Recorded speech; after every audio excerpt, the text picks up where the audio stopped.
Antisemitizmi po rishfaqet sërish të hapur dhe paturp, shpesh e maskuar si kritik politike, ankth kulturor apo pretendime për superioritet moral. Ky ishte mesazhi kryesor i kryeministit Edi Rama gjatë vizitës së tij në Izrael, por që e përforcoi edhe më tej gjatë intervistës për gazetën The Jerusalem Post, në një moment të ndjeshëm për rajonin dhe komunitetin ndërkombëtar. Sipas Ramës, urrëtia nuk shfaqet menjëherë në formë dhune, por ndërtohet gradualisht përmes gjuhës, heshtjes dhe justifikimeve. Antisemitizmi nuk është thjesht urrëtie kundër hebrejve, por një sulm ndaj arkitekturës morale të vetnjerëzimit. Urrëtia nuk fillon me dhunë, ajo fillon me gjuhë, ajo fillon me indiferencë, ajo fillon me justifikime. Është si të hapësh një vrim, pastaj ajo bëhet gjithnjë më e madhe me kalimin e kohës, ose të kesh një ndërtesë padritare ose dyer për mbrojtje.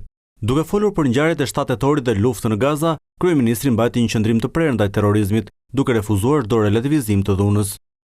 Terrorizmi nuk është një perspektiv, është thjesht një krim kundër njerëzimit. Pra, masakra e 7 tetorit nuk ishte rezistencë, ishte vrasje masive. Rama pranoi për median izraelite se vojtjet e palestinezëve në Gaza janë reale dhe tronditëse, por theksoi se ekziston një konfuzion moral që po deformon të vërtetën. Jetojmë në kohë të vështira të së vërtetës, sepse tani opinionet po trajtohen si fakte dhe faktet po trajtohen si opinione. Është një rrëmuj.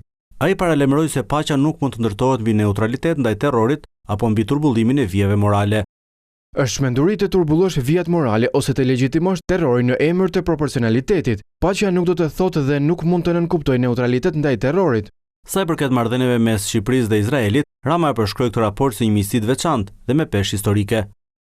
Mendoj se është normale të jesh mik me Izraelin, por është një nder të konsiderohesh një mik kaq i ngushtë i Izraelit. Për Izraelin, vizita e kryeministit shqiptar u konsiderua më shumë se sa një gest diplomatik, ndërsa për Ramën, qëndrimi i tij lidhet me një parim themelor njerëzor dhe historik, që ai e përshkroi me tokfjalshin: nëse i lini të fillojnë me hebrejt, së shpejti do të vinë për ju.